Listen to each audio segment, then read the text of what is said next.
नमस्कार दोस्तों, अब हम पहुंचे हैं चूरू जिले की राजगढ़ तहसील की खुड्डी गांव में, जहां गोगा जी का विशाल आक्रमण युद्ध हुआ था, जहां पर अर्जुन सर्जन की गर्दन कटी गई थी। वो जगह पे हम पहुंच चुके हैं। तो अभी हमने 9 किलोमीटर दूर, ददरेवा से 9 किलोमीटर दूर का सफ़र तय करके आए हैं खुड्डी गाँव में। तो जानेंगे यहाँ से भगत जी से इस जगह की क्या क्या विशेषता है। तो आइए हमारे साथ।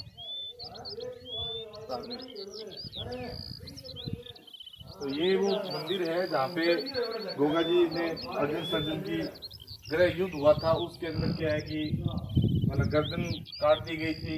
तो ये यहाँ के भगत जी है, जो इनकी पीढ़ियाँ दर पीढ़ियाँ यहाँ पे चल रही है। तो यहाँ से जानेंगे इन गुरु जी से कि इनकी क्या विशेषता है, क्या क्या मतलब हुआ था उस क्षेत्र के अंदर, क्या क्या निकला था, यहाँ पे कितने लोग आते हैं और क्या संदेश देना चाहेंगे।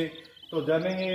ये वो जगह है, ये वो जगह है जहाँ पे क्या ऑटोमेटिकली धरती से मतलब तस्वीरें निकली थी। तो सबसे पहले तो आइए दर्शन कराते हैं हम। ये वो जगह है खुड्डी गांव जो राजगढ़ तहसील के अंदर है। तो इनसे हम जानेंगे।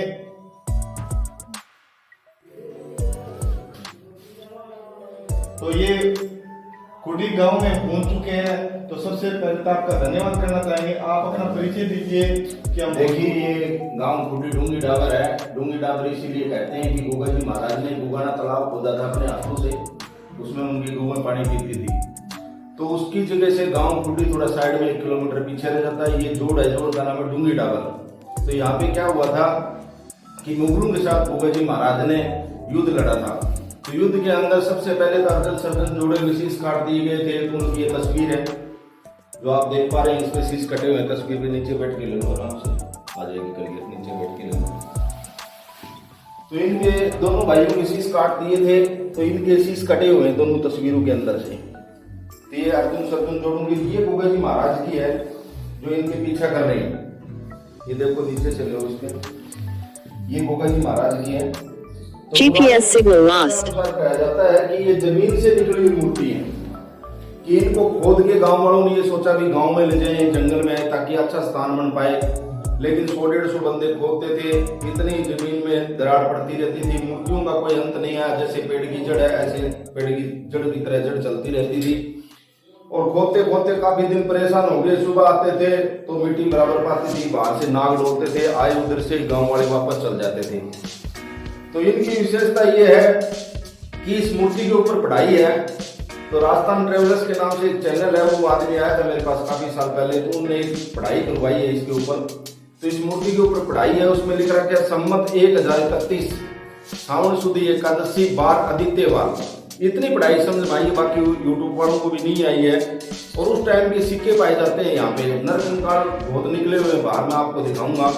उससे पहले जो मोहम्मद गजनबी था और बादशाह, उनकी फौजें थी, उनके विशेष अभी पड़े हैं। ये जैसे कान की हड्डी है, ये बाहर काफ़ी मिलते हैं हमें। ये दोनों कान की हड्डी है, ये खोपड़ी की है, ये देखो इसमें जरी है, और ये पैर की नली है।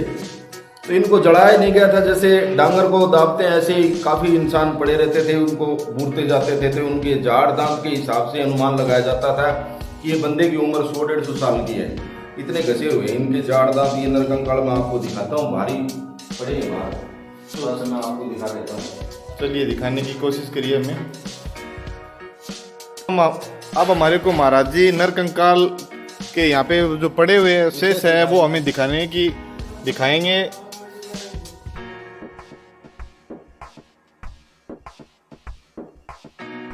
महाराज जी, सबसे पहले तो आप अपना परिचय दीजिए कि हम आपके दरबार में खुड्डी गांव में पहुंचे हैं।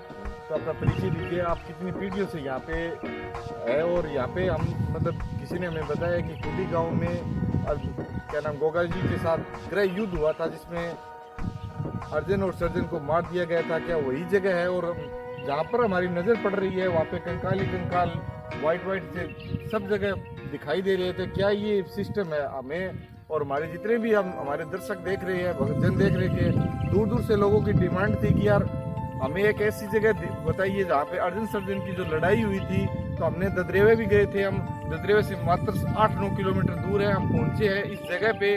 तो सबसे पहले तो आप हमें ये बताने की कोशिश कीजिए कि ये जो नीचे व्हाइट से सब जगह और जंगल ही जंगल दिखाई दे रहे हैं, जहाँ पर हमारी नजर पड़ रही है व्हाइट सी चीजें दिखाई दे रही है, ये क्या चीज है और ये माजरा क्या है? ये देखिए, सबसे पहले तो मैं अपना परिचय देना चाहता हूँ कि मैं 3 पीढ़ियों से यहाँ पे सेवा करता आ रहा हूँ। मेरे दादा परदादा सेवा करते आते थे, तो अब मैं सेवा कर रहा हूँ। तो यहाँ पे एक कच्ची मैडी हुआ करती जिस टाइम में ये मूर्ति निकली थी, तो कच्ची ईंटों से मैडी बनाई हुई थी।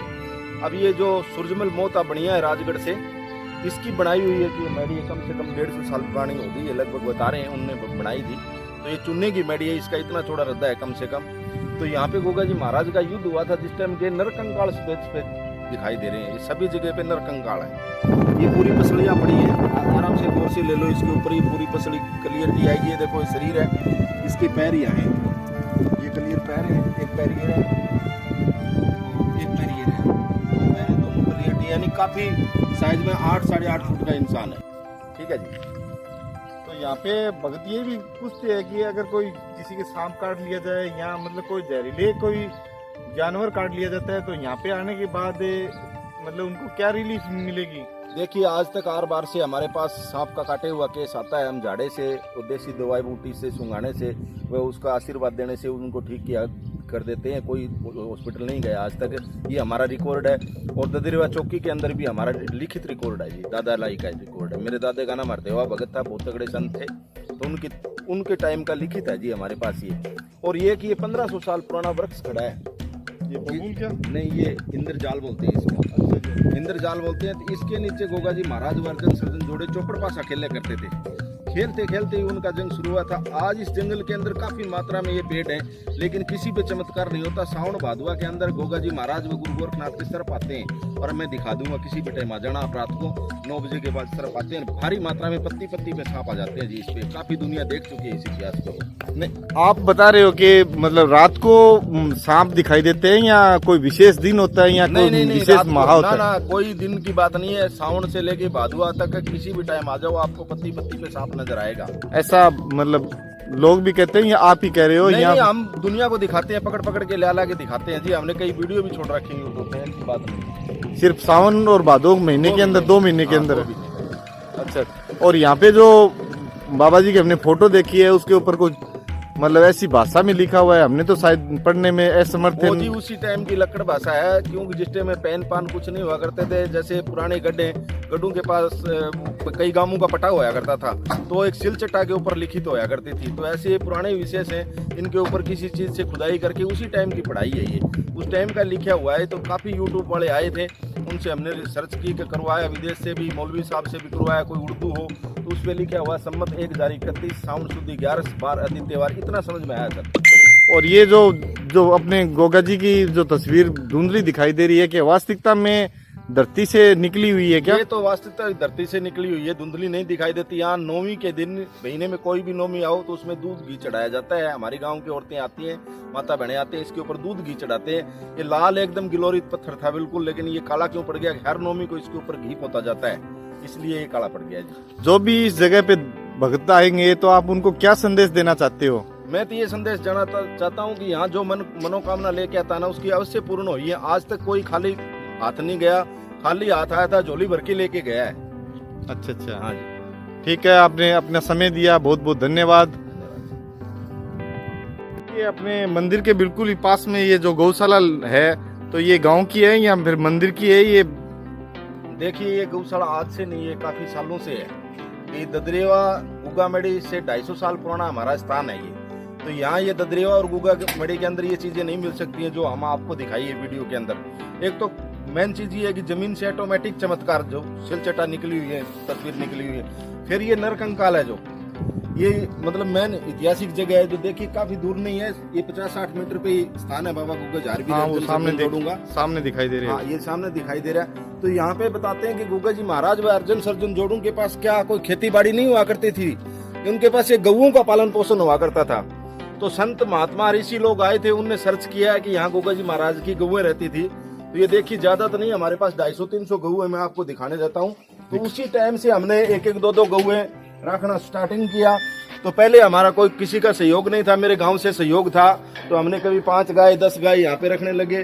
तो आज ये चमत्कार ऐसा है कि बाबे की दया से देखिए हमारे पास 300 350 गौएं हो चुकी हैं। हाँ बिल्कुल अगर है। इनमें कोई दान देना चाहता है तो हमें पैसे की लोड नहीं। तो देखिए कोई डबर के नाम से चलती आ रही है जी, ये गौएं हमारे पास। साफ सफाई भी ठीक है, गऊ के हालात भी ठीक है। तो ये मतलब अपने हरा भी डालते हो या फिर? नहीं सर, हरा कभी कभी लाते हैं, बाहर से मंगवाते हैं। यहाँ तो कहाँ है, देखिए सूखा ही है जंगल, लेकिन खाने में बाकी इनको अच्छा पोषार मिलता है। इनमें दाना भी देते हैं, कढ़ाइयाँ भी होती हैं, तूड़ा भी डालते हैं। बाकी पराली नहीं है इतना, देख लीजिए आप सामने तूड़ा पड़ा हुआ है, बिल्कुल गेहूं का तूड़ा है। हम अच्छा भोजन देते हैं इनको, ऐसी बात नहीं है। अगर हाँ कणक की तूड़ी है जी, अगर कोई दान पुण्य करना चाहता हो इस गऊ के लिए तो सिर्फ कर ये सकता है। एक गांव की गौशाला है या फिर कोई भी दान कर सकता है इसके अंदर? देखिए इसके अंदर कोई भी दान कर सकता है। बाया रजिस्ट्रेशन है इस गौशाला का, अभी रजिस्ट्रेशन हुआ है। बाकी ये 5 गाँव की गौशाला हमने बना दी गई है ताकि इन गौ माताओं को खाने को थोड़ा अच्छा मिल जाए। तो अपना कोई अकाउंट नंबर वगैरह कोई? सब कुछ है जी, अकाउंट नंबर है जी। आप अपना अकाउंट नंबर भी हमें दे दीजिए ताकि कोई भगत अच्छा लगे, किसी को ऐसा महसूस हो तो वो आपके खाते में डायरेक्ट डाल दे। हाँ अभी दे रहा हूँ अकाउंट, हमारी बुक लेके आ रहे हैं। ये देखो इतनी अच्छी गौएं हैं, देखो ऐसे हम इसको गुड़ खिलाते हैं, ऐसे आ गई है। देखो आपसे तो प्यार भी बहुत, मोहब्बत बहुत करती है ये गौ माताएं। देखो ये बहुत प्यार करती हैं ये। सारी एक सी है सारी। सभी गौ माता ऐसी है, कोई इनमें मारने वाली गौशाला नहीं है। बहुत अच्छी गौएं हैं जी, नस्ली गौएं हैं, देसी गौएं हैं। खाली थैला लेके कोई सबसे पहले तो अगर कोई आपको दान देना चाहता है तो आप अपना अकाउंट नंबर दे दिए, और सबसे पहले तो आप अपना मोबाइल नंबर दीजिए ताकि आपसे कोई किसी को डाउट हो तो कोई बात पूछना चाहता हो तो आप अपना मोबाइल नंबर दीजिए और हमें बताइए, ताकि हमारे जितने भी दर्शक देख रहे हैं इस चैनल को तो वो आपसे बातें करे। यहाँ की विशेष ये खुडी है जहाँ पे गोगा जी का गृह युद्ध हुआ था, उसके बारे में अगर कोई डिटेल लेना चाहे, गौशाला के बारे में डिटेल लेना चाहे, तो सबसे पहले तो आप अपना मोबाइल नंबर दीजिए। हाँ जरूर सर, मेरे मोबाइल नंबर है 9772 30 42 27। मैं गौशाला से हूँ, ठीक है। आप कितने सालों से सचिव पद पर हो? मतलब पहले तो यहाँ जी भगत जी हैं अपने यहाँ, इन्होंने यहाँ 5-10 गाय रखनी शुरू की थी, तो उनकी सेवा हम यही करते थे। अब आप अपना बैंक का जो इसी संस्था का नंबर हो, हाँ, बैंक संस्था के, का लेकिन नंबर है। आपके नहीं होने चाहिए। हाँ संस्था के नंबर है। अकाउंट हाँ अकाउंट नंबर हमें बताइए ताकि जितने भी भगत है अगर 1 रुपए भी डाले तो भी आप स्वीकार करोगे या जरूर सर, जरूर सर। अपनी श्रद्धा से जितना भी डाले? बताइए नंबर, बताइए आपके अकाउंट नंबर। है जी 50 501 00 44 053 6114। दोबारा से बता देता हूँ सर, अकाउंट नंबर है 501 00 44 053। ये IFSC कोड कहाँ की है और कौन सी ब्रांच के है और कौन से बैंक के है? HDFC बैंक की है जी, सादुलपुर राजगढ़ के हैं जी। ठीक, आप भी अपना मोबाइल नंबर दीजिए ताकि भगत आपसे भी कुछ बातें पूछना चाहे तो उनके मन में जिज्ञासा रहेगी और महाराज जी के बारे में कुछ जाने, यहाँ के क्षेत्र के बारे में जाने। तो अपना मोबाइल नंबर भी दीजिए अपना। सर मेरा मोबाइल नंबर है 9928233901। तो आपसे 24 घंटे में कभी भी बात कर सकते हैं या फिर कोई यहीं विशेष, रहता हूँ जी। कोई विशेष टाइम तो नहीं है ना? कोई टाइम नहीं, कोई गृहस्थी नहीं है, बाल ब्रह्मचारी आदमी, 24 घंटे यहीं सेवा पे। ठीक है, अपना कीमती समय देने के लिए बहुत बहुत धन्यवाद।